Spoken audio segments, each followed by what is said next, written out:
The issue of obsession with politics is based on one thing, my opinion. A young person in the US is aiming to go to Wall Street, start an app, start a business. Within a few years, he is a millionaire, he is a billionaire. Why? Opportunities are there, the market is there, there is a level playing ground. People appreciate ingenuity, entrepreneurship is appreciated. That is the thing I want us to have as a clarion call. For Kenya to change, Kenya is not going to be changed by leaders. Kenya is going to be changed by entrepreneurs, economically speaking. The leader can only do policies. After policies, when I do a good policy about agriculture, I cannot go and do agriculture as a leader. I am doing it for the people. When we are doing policies around finance, around tech, it is not me as a leader who should benefit. The benefit is for the people. We must make this attractive. In Africa, if I tell you to be very honest, the people who have wameinua mkono juu, why do you want to become a politician?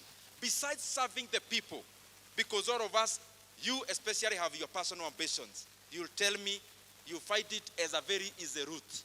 You know for what? Because in Africa you are able to extract political rent, and therefore being a politician becomes one of the factors of production. This has to come to an end.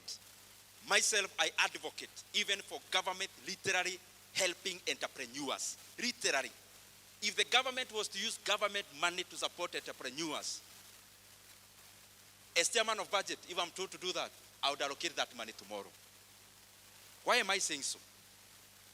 South Korea, it was not grown, or it never grew out of, yes, there were policies, but the real people who grew it are the owners of Samsung, the owners of Hyundai, and the rest.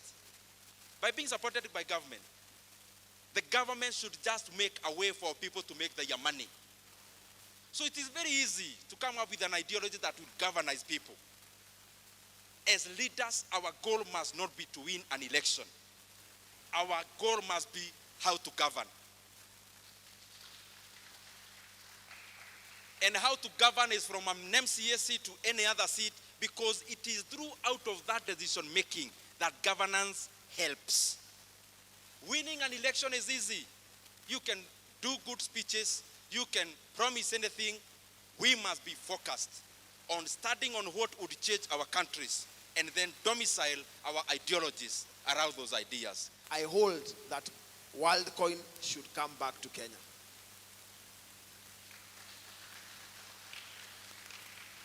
And I am going to put up a fight in all the relevant tables to ensure WorldCoin comes back to Kenya.